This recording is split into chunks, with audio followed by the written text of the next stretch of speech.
Hello everybody, welcome to your weekly Universal Soul Seeker report and forecast. I hope you had a beautiful new moon in Gemini yesterday into this morning. Well, west coast of the United States time. You will be in this energy right now. So what are we feeling? Withdrawal? Are you feeling withdrawn? Probably, but not in a bad way. We're withdrawing into a little bit of personal quiet space in order to integrate our experiences. I think for many of us, we have come to an understanding of what is not working for us anymore in our lives, in terms of our habits, in terms of our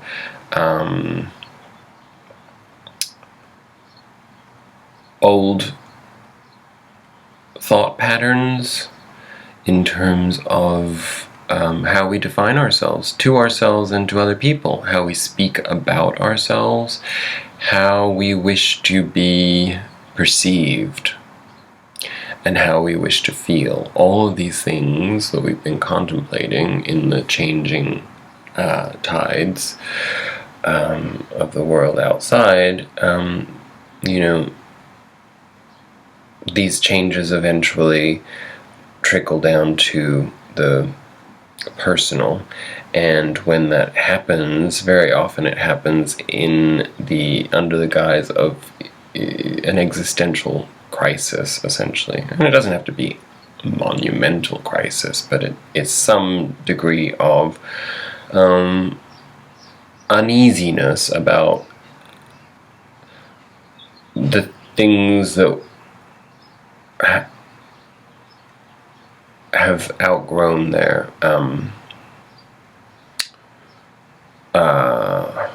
outlasted their expiration date, essentially.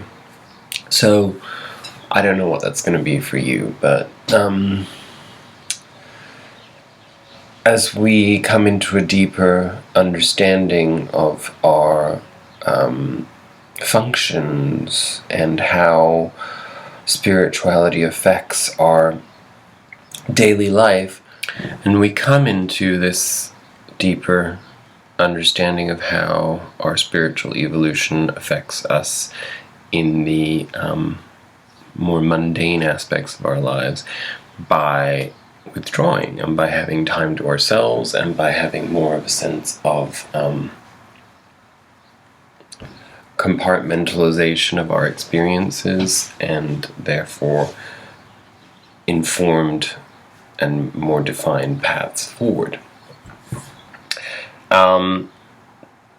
I have a feeling that in the next couple of weeks there's going to be an enormous amount of change for us individually and societally. And I'm going to get right into the cards because they confirm this. But it's interesting because I decided to pull a Spirit Animal Oracle card and a Wisdom of the Oracle card, and we got untapped information in both of those because we've never had this card before. Electric Eel Spirit, bring your ideas to life. That's number 24. So let's read from the Oracle. Seemingly out of nowhere, the jolt of electric eel spirit appears to awaken you to a big idea that you are meant to explore. Epiphanies and aha moments are gifted to you right now, so celebrate. Your life has the potential for profound transformation. Inspiration arises in you, electrifying you so that you can't wait to get started bringing your ideas to life. The revelations you experience now are meant to set you on a new path, so do not be afraid to act. Explore, examine, and do not fear the changes that may come, for Spirit wants to shower you with the love, success, and abundance that you hope to experience. Now is a thrilling time of epiphanies, inspired ideas, and innovation. This is a wondrous sign for you. So yeah, that's that going inwards and actually doing that work so that you are open to those opportunities coming in. And I mean, they're it's hard to imagine when we've been so stuck physically, even though so much has evolved and in our understanding, in our mental sphere. None of this has transpired and translated into anything in our actual tangible lives. So we're in preparation this weekend and this week ahead for that leap, essentially.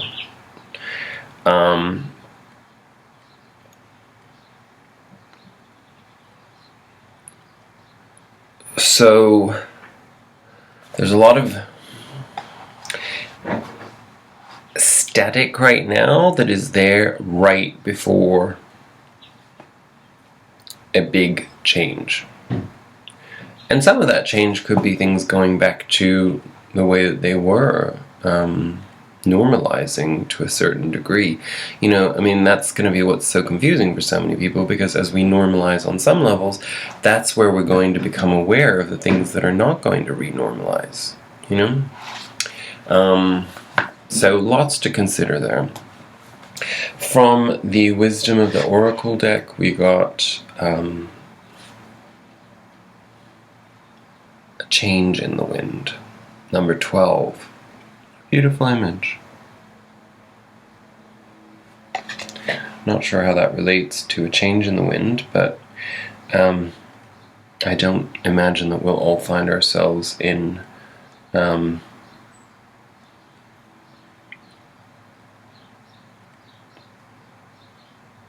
pagodas on zebras' backs, but you never know.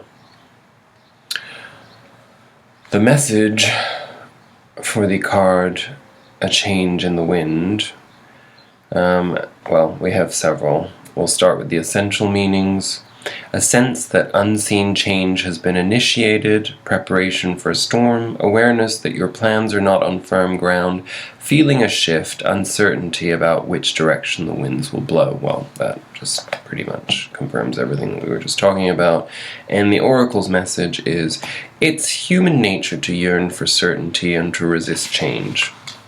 Here we go. Here's the shadow message. To want the world to remain consistent like zebra stripes. Yet nothing in human experience is black and white, nor will anything remain static. The one thing guaranteed is change. Now is a time of transformation, as outer conditions are temporarily moving out of sync with your desires and expectations. Well, that's a very eloquent way of putting that, right? What we've already just talked about. Stay the course and remember that even storms serve to clear the air, scatter seeds, and nourish the soil for better things ahead.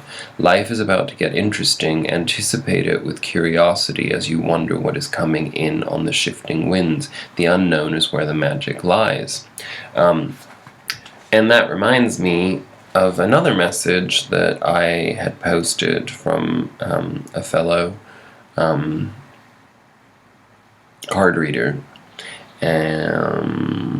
Aquarian Insight, and the quote that I had picked from her channel was, think back in your life to how many times you've only known what you've needed to know when you've needed to know it. If you rely only on what you know now, life remains knowable. It remains the same.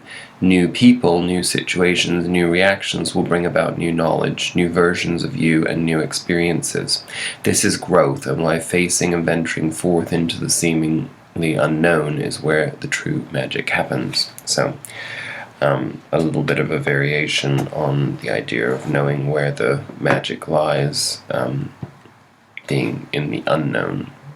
And that is essentially what I'm feeling. It's like we have to surrender to the notion that change is inevitable, and that it will in turn bring about things that are unimaginable to us at present. But we have to give ourselves that opportunity to have the room to allow new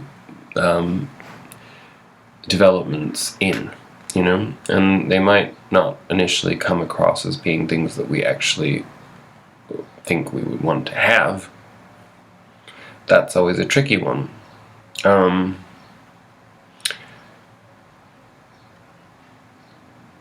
I don't think I'm going to read the relationship or the prosperity messages on this, because I feel like that's exactly what they wanted to convey.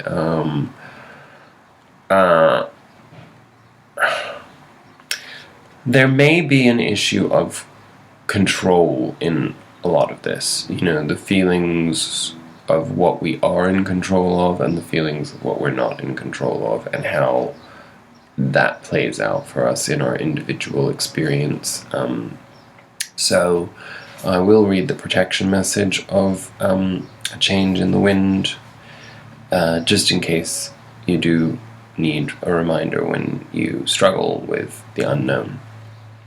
There are conditions brewing in your life you have no control over. Don't fight them. Change is inevitable, and it is for the best and for the higher good. Even if this storm blows away the structures you think you've built your dreams on, all will turn out as it should. You will have a renewed clarity and strength to do something even better. Spirit is your ally.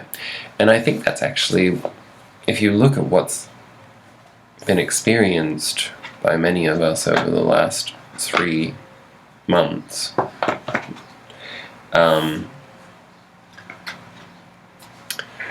that is a good way to surmise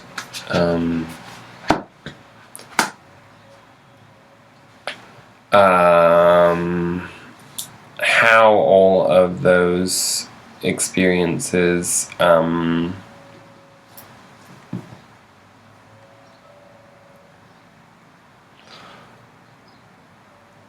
have translated into new systems of thought, new systems of self-governance. Excuse me, I'm just making a little camera adjustment there. Anyway, I have not pulled any cards from the tarot as of yet. Which deck shall we use? I want to go for the Botticelli deck. The Botticelli deck has not been cooperating for a few weeks now for me, so let's see if it's a part of this change and it's ready to give us the answers. Maybe it needed a rest, but let me pull these cards and I'll be right okay. So our underlying energy for the week is the High Priestess, so we're definitely having a strong indication of this being a week of contemplation, a week of self-care, a week of spiritual realignment, a week of spiritual nourishment.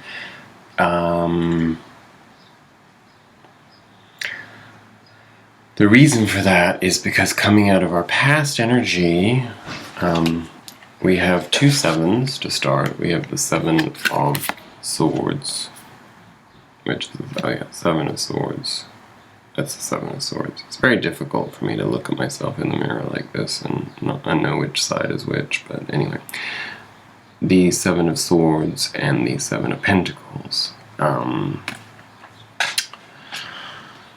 Let's start with the 7 of Swords, and I did take clarifiers on these too. The 7 of Swords is, the 7s are basically always a reminder that we are, we've accomplished something, and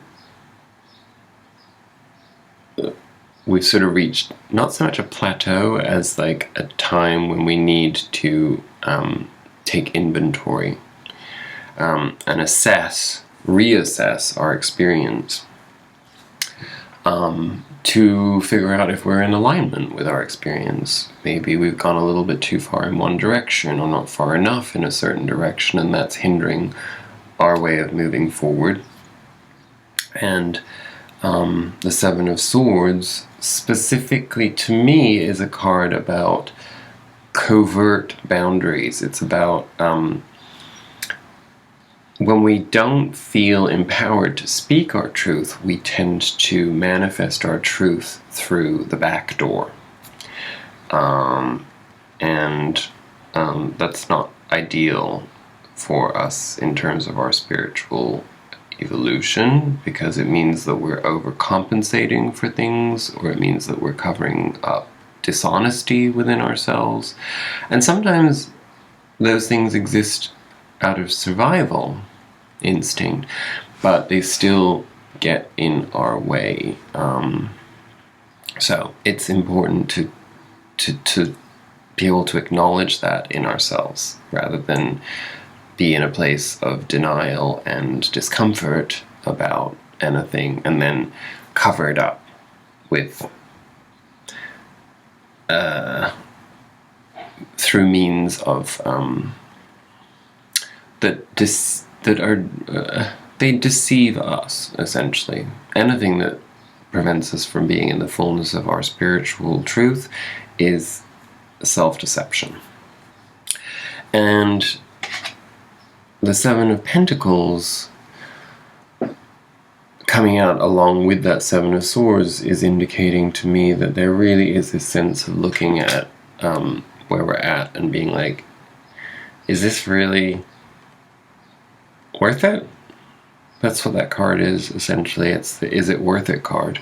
And that doesn't mean that it hasn't been worth it, but it just means that when you start questioning that in your life, that it's time for a new direction, you know?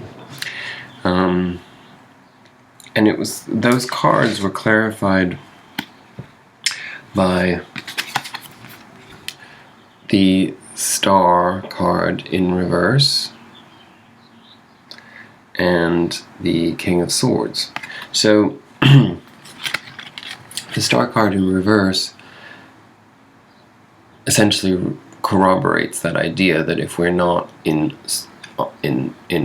spiritual honesty with ourselves, if we're deceiving ourselves or others for our own self-protection, if we're not able to actually express ownership of our feelings externally, that in turn disconnects us from our alignment of spirit, of the chakras, our energy flow.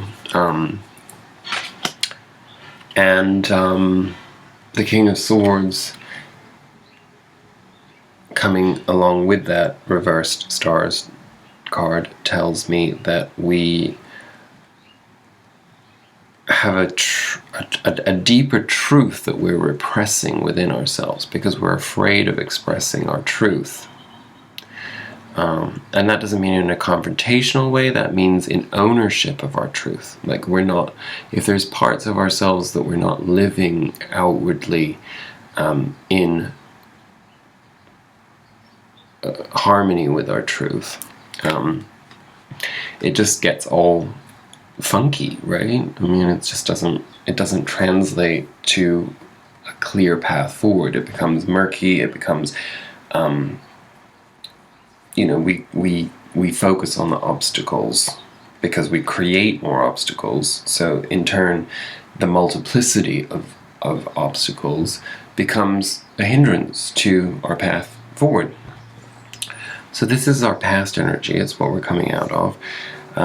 So nothing to fear because it's stuff that we've already been through. But that High Priestess as our underlying energy is reminding us that we need to embody the energy of the High Priestess in order to overcome those obstacles and blockages. We also got, in our past, the Two of Wands reversed and the Magician reversed. So that's further confirmation, but just sort of stipulating exactly what it is that that has been hindered. A choice has been extinguished or put on hold as a result of all of this politicking that we're doing, all of this trying to, when we're trying to adjust and adapt to other people's values or other people's truth, we forget our own. unless we have a strong spiritual practice holding us in place in our personal space. And so that choice has been frozen in time as a result of these other dynamics of repression. And the magician reverse means that we're then in turn unable to manifest. Now I'm seeing this as basically corresponding to the energy leading up to yesterday, well, to this morning's new moon. I think that the new moon is going to clear out a lot of that for us, but it takes conscious work, so that's going to be the next 5 to 7 days, you know? We'll see where that takes us as we move now into our present energy. We have the Hermit. Nothing more self-explanatory than the idea of the Hermit in a time when we need to reevaluate. Once we've reevaluated, then we have to sit with our reevaluation and figure out how we're going to administer that in our lives. So, the Hermit, backed up by the High Priestess, tells me that we really need to be spending some time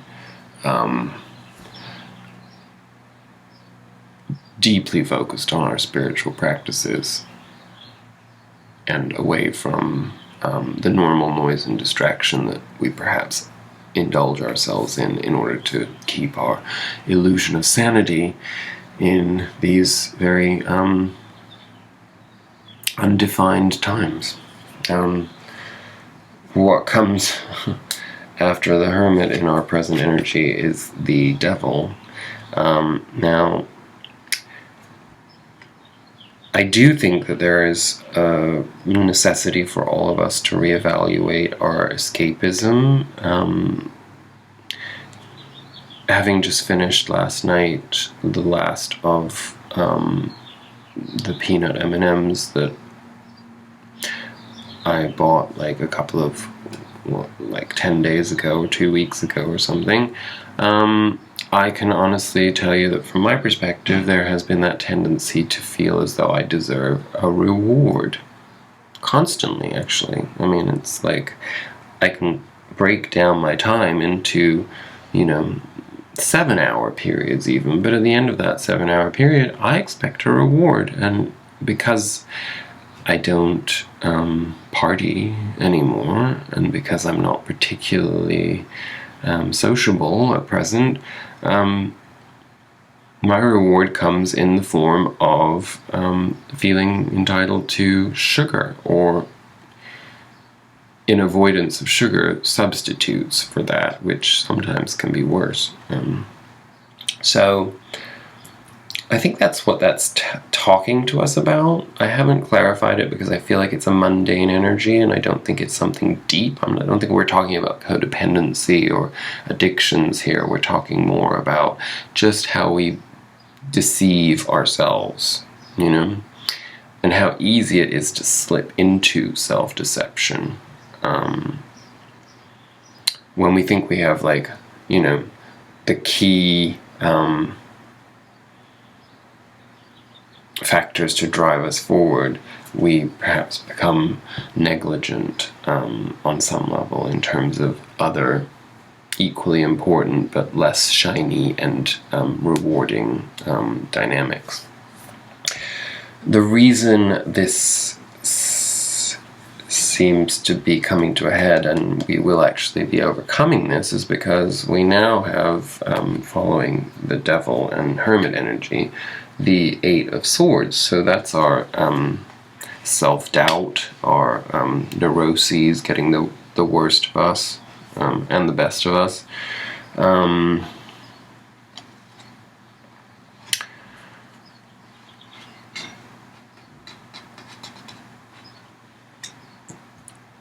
In this case, it feels like an energy of being trapped.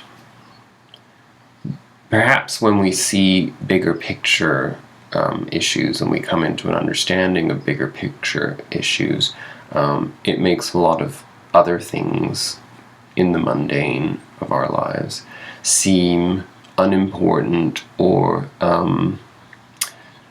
problematic to the narrative that we're trying to hold on to or redefine ourselves by. And in doing so, we limit ourselves. And when we limit ourselves, we actually,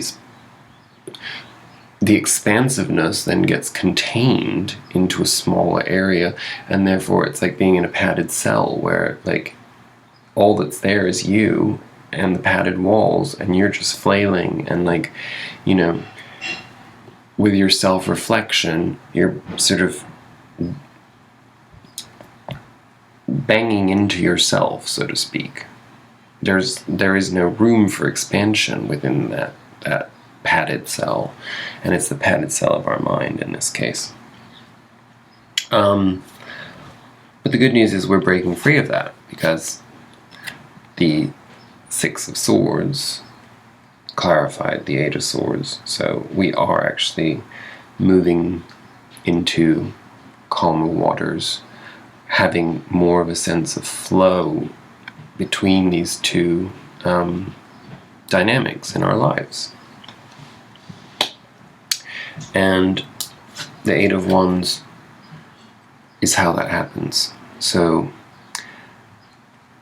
if you've been planting the seeds of communication, if you've been coming back into a sense of greater communion with the outside world, communication is going to then come into fruition.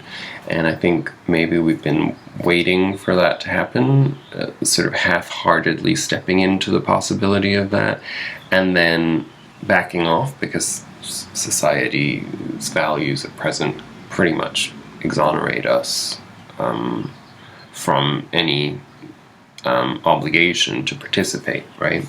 So this is kind of coming to an end now. It's like, even if you don't want to come out of that inertia, things are going to start manifesting that force us out of it.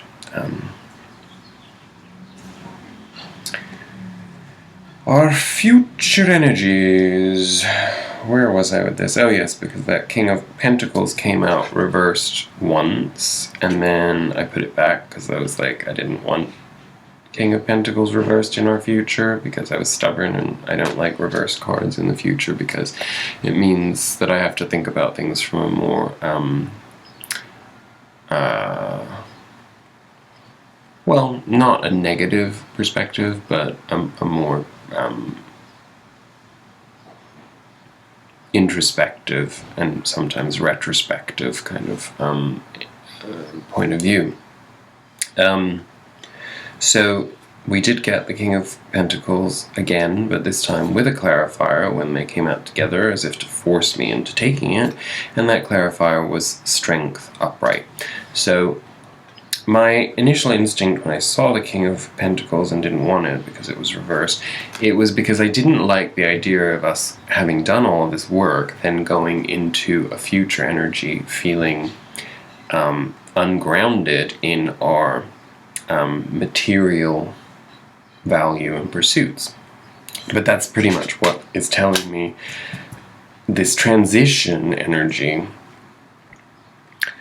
back into the flow of dynamic action is going to come with growing pains and resistance due to the fact that we've become so accustomed to being almost shy in a way. You know, we're now conditioned to feel shy about how we interact with society.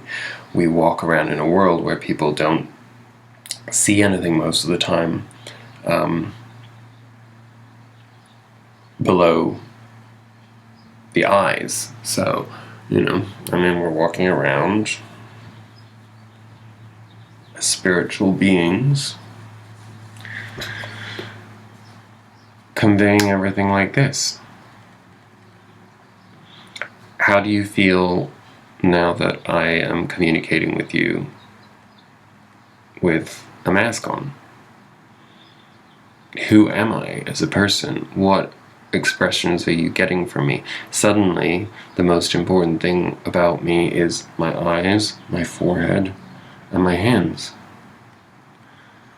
Whereas before, perhaps you were focused on my mouth and this area that these expressions are gone. So when you get used to that, after a certain period of time, it's confusing to be back out in a world where you have to process information in new ways, and you have your experience that you've only really experienced on the inside having to then be externalized, and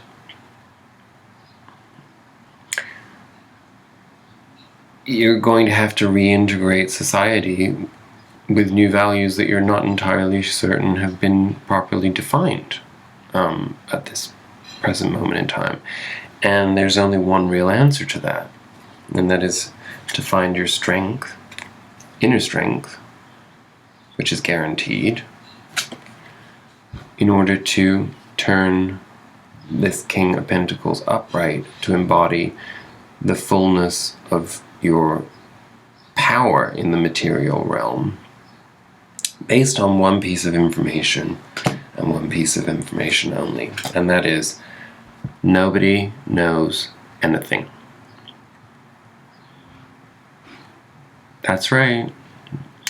Certainly not your stupid newscaster, and certainly not your newspaper, certainly not the plethora, how should I put this, the cornucopia of news sources that as an amalgam shapes your idea of what's happening. It is probably all in great disalignment with your inner knowing. So that pretty much gives you carte blanche to dismiss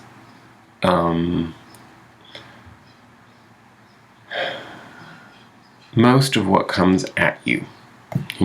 When we are resonating at a higher frequency and a bunch of low frequency stuff comes at us, because we are targeted. The higher the frequency, the more targeted you are by lower frequency energy.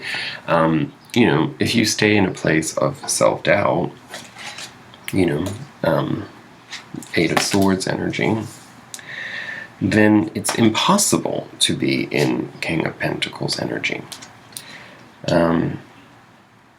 Strength always comes as a reminder to us that we carry everything that we need within ourselves. We just have to be willing to tap into it. And so what happens when we allow that to happen via our inner strength? We get a negation of something that seems very important, and that's, we get the Ten of Pentacles in reverse. That's our legacy card, and that is not a negation of our legacy. It's not a negation of our purpose. It's not a negation of anything that we have learned and that we are steadfastly moving towards. It's simply a reminder that the only way for us to navigate these new energies in this brave new world is through communion, unison, and being open to serendipity and intercommunication. In short, it's becoming sociable once again. Social and sociable. Mask or not. Let go of, or don't let go of it. Put the legacy stuff aside for the time being.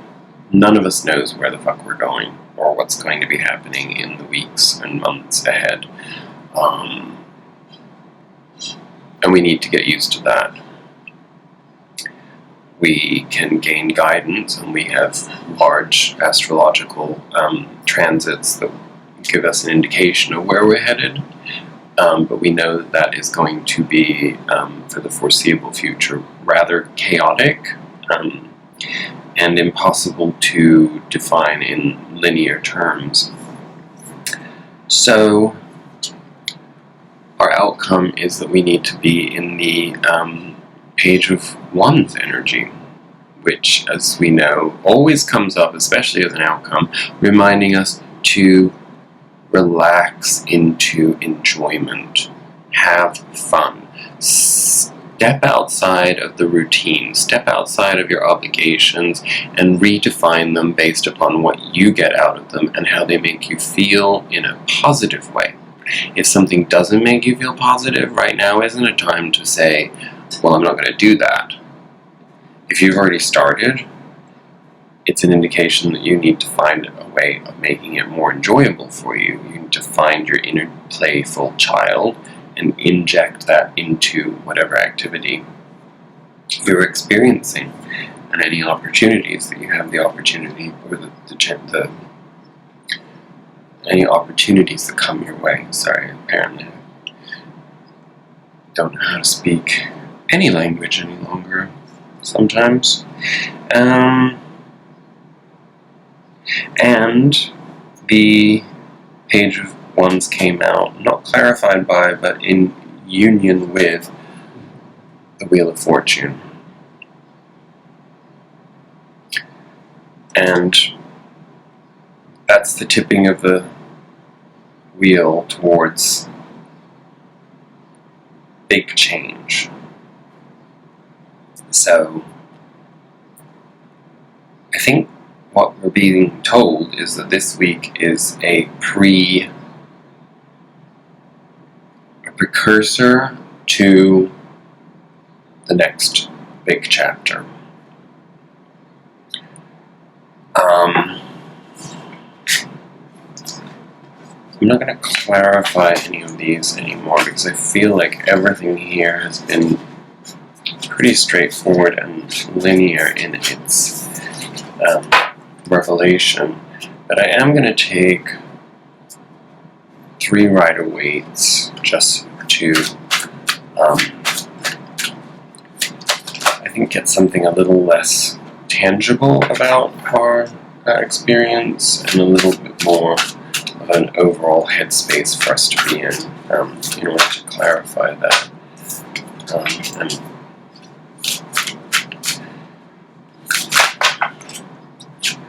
whatever it is we're clarifying is big, because we got the Star upright this time. We got Judgment, and we got the Knight of Wands. So, even though those energies don't necessarily, well, the Star and Judgment go very well together, because the Star came out first, essentially, our goal is to be in this state of mind, in that balance. Do everything possible to align your chakras, to do your meditation work, to free yourself from any sense of being conditioned by dogma or oppression or restriction that does not make you feel good. Free yourself of that by getting yourself into that alignment of the subconscious and conscious mind. There is no new lesson to be learned at present. You have had all of the information given to you. Now you have to work with that information to get yourself into star energy, because once you're in star energy, that opens you up to the flow of receiving divine intervention. Whatever the big shift that's coming is, this is what that is. And it's rebirth. It's taking everything that we've experienced and learned that's been so traumatic and chaotic and unexpected, and turning that into magic. But it's not through the magician's wand that we personally turn things into magic as a result of this. It's that we're in a magical state of mind, in other words, an elevated spiritual state of mind, and we will just be receiving for the foreseeable future. The opportunities are just going to sort of come to us, but we have to be able to receive in order to receive. And how do we do that? Again, we get the reiteration of the outcome of our Botticelli reading. only this time we get the Knight of Wands instead of the Page of Wands. The Knight of Wands is the same energy as the Eight of Wands, playful, flirtatious, focusing on ideas, inspiration, enjoyment, freedom, both intellectual and physical, and the only difference with the Page is that rather than being at the very beginning, this is sort of like the equivalent of being a teenager with this energy. So the playfulness turns to more intentional action. So it's not we have to actually plan, but we have to be in a state of mind of receiving. And in order to be in a state of mind of receiving, we don't need to be a Tibetan monk, like detached from all pleasure. On the contrary, right now, in order to receive, we need to do everything possible to find and maintain our purity on the heart level. But anything that we have the opportunity to experience, we have to accept as being divinely intended. And we have to do it with an emphasis on fun. So I'm down for that, right? Because I feel like it hasn't really been that much fun for a little while. So that is the reading for this week. I'm now going to go have fun. Have a fantastic week. I send you lots of love, and I wish you the best of luck on your journey to centering yourself and being receptive. Namaste.